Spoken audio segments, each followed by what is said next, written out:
Hey guys, welcome to the Reparenting Daily podcast, your daily guide for inner child healing. This podcast helps you establish a consistent reparenting routine, and it's divided into 3 sections. The first is a daily reading, the second is a discussion of that reading, followed by suggested journal prompts, and the last section is a peaceful meditation for closing. Good morning, good afternoon, and good evening from whenever and wherever you're joining us. I'm so glad that you could join us here on this journey of self-expansion and growth. If this is your first time, welcome. Now, before we dive in, I'd like to again remind us of the congratulations of passing the 500 episode marker. And as a celebration of that, I've opened up the Patreon community for free membership so that people can join our Zoom calls for free. There are a lot of people struggling out there. There's a lot going on. So I thought this could be a way to provide some help and, to give some thanks for all the support that I've received so far.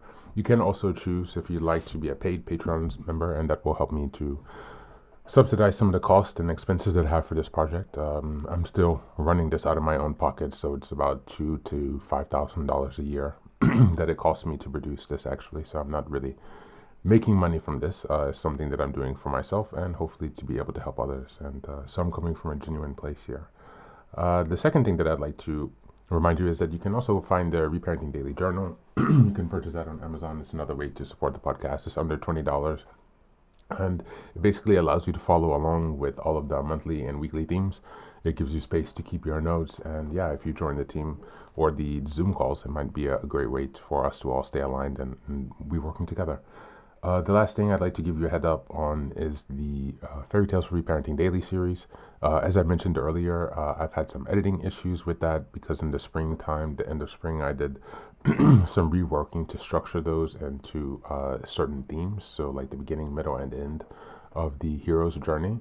And in the midst of reorganizing and restructuring the stories and also upgrading the artwork, some of the text is a bit mixed and jumbled all over the place. Sorry about that. When I was in the editing phase for the first time, they did not send the proofread copies to the Netherlands, and so I had to work, around and trying to find a way to get the copy to edit, and it's just been a mess. So basically, that's going to take a little bit longer. I'm going to aim to have that done by the end of the year, but I have burned my eyes, so I am very limited. Excuse me, with what I can do and time I spent on the computer. And so I would have had that done much earlier. I would have liked to have that already done, but here we are. And so in any case, once that's available, again, I'll give you a heads up, but please do hold off on purchasing the Fairy Tales for Reparenting Daily for now. Or Fairy Tales for Reparenting series, not the Fairy Tales for Reparenting Daily. That's it today. So without further ado, let's dive into today's practice. Hey guys, today's reading is from a website called Excellent Conscious Business. It's called Procrastination, Emotional Regulation, and Reframing. Just as a reminder, we are in September, and the theme for this month is emotional regulation. We're in week 2, and the theme is developing emotional regulation. On to the article. Procrastination, Emotional Regulation, and Reframing. Procrastination is a common struggle many people face, particularly in the context of modern, mentally demanding jobs. But what is the underlying cause, and how can individuals effectively address it? This term, defined as the act of delaying or postponing tasks, often manifests as a form of dread when faced with a task, leading to the creation of excuses to delay in favor of something seemingly more urgent. Contrary to popular belief, this behavior is not necessarily a fault of character or a lack of productivity. Instead, it can be understood as an issue of emotional regulation, which refers to the ability to manage and respond to one's emotional experiences in a healthy and productive manner. When faced with tasks that evoke feelings of stress, anxiety, or overwhelm, individuals may struggle to manage these emotions effectively, resulting in procrastination as a coping mechanism. Adam Grant and others has framed the procrastination tendency as a problem of managing emotions rather than a deficiency in motivation or drive. This perspective is particularly relevant for knowledge workers who frequently encounter challenges in maintaining concentration or avoiding delays. Procrastination and stress. Like stress, postponing tasks can have both positive and negative aspects. A small amount of stress can be beneficial, providing focus and energy to tackle priorities. Similarly, delaying tasks can sometimes be strategic, allowing time to gather necessary information before making a decision. However, when this tendency extends beyond these limits, it becomes counterproductive. Understanding the root causes of procrastination is crucial. These can include emotional overload. When the emotional burden of a task is too high, it can lead to avoidance behaviors. Number 2, cognitive overload. Complex organizational structures, such as matrix organizations with conflicting directives, can overwhelm individuals, leading to delays. And structural issues. Sometimes the practical setup of tasks or the lack of clear guidance can contribute to delays. How do procrastination and stress impact work, culture, and team performance? The culture within an organization plays a significant role in addressing procrastination. A culture that prioritizes emotional regulation, stress management, and a player mindset fosters, in the long term, high-performing teams. This is crucial for leaders that wish to achieve their team's full potential. Such a culture encourages individuals to view tasks not as sources of stress, but as opportunities for growth and learning. This shift is important for transferring procrastination from a habitual response into a manageable or even avoidable issue. Practical tools to combat procrastination include physical exercise, mindfulness meditations, and reframing, a technique from behavioral therapy. Reframing involves changing the perspective of a task. For example, instead of aiming for perfection, individuals can focus on making progress and learning from the process. This shift can reduce the pressure and make it easier to start and continue a task. Perfectionism often contributes to procrastination, as individuals fear not achieving perfect results. By reframing tasks as opportunities to make progress rather than proof perfection, individuals can break free from unproductive thought patterns. This approach encourages a mindset of continuous improvement rather than one of stagnation due to fear of imperfection. To address these issues, it is essential for leaders to view the brain as a critical organization asset. By understanding and prioritizing brain health, leaders can enhance productivity, innovation, and overall well-being within their teams. This leads to the crucial areas of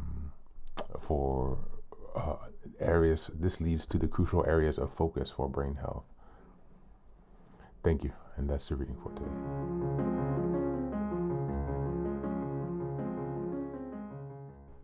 Welcome back. This is a strong and practical continuation of our September theme, Emotional Intelligence, and speaks directly to Week 2's theme of developing emotional regulation. Procrastination is often misunderstood as laziness or perhaps a lack of discipline, but today's reading reframes it as emotional regulation issue. When tasks bring up feelings of fear, overwhelm, or perfection, procrastination acts as a coping mechanism, an attempt to avoid discomfort rather than a lack of ambition. This understanding shifts the conversation from shame and blame to compassionate strategy. If we can regulate our emotions, we can reduce procrastination and reclaim our energy and focus. For this week's theme of emotional regulation, this reading highlights reframing as a core tool. Instead of seeing tasks as overwhelming demands or proof of our worth, we can frame them as opportunities for progress, growth, and learning. This mindset reduces the emotional weight of tasks, lowers anxiety, and makes action easier. The reading also reminds us that regulation isn't only mental. Movement, mindfulness, and healthy leadership cultures all strengthen our capacity to handle stress. In the end, emotional regulation isn't just about staying calm. It's about creating the conditions for consistent action, resilience, and balance in both personal life and work. As we go into the journal prompts for today, number 1, think of a recent time you procrastinated. What emotion were you avoiding in that moment, and how might reframing the task have changed your response? Number 2, how does perfectionism show up in your life, and how could you reframe tasks as progress opportunities instead of tests of worth? And number 3, what is one self-regulation strategy, exercise, mindfulness, reframing that you can commit to practicing this week to reduce procrastination and stress? That's it for today. As always, thanks for being here. Take care of yourself, and please do be well.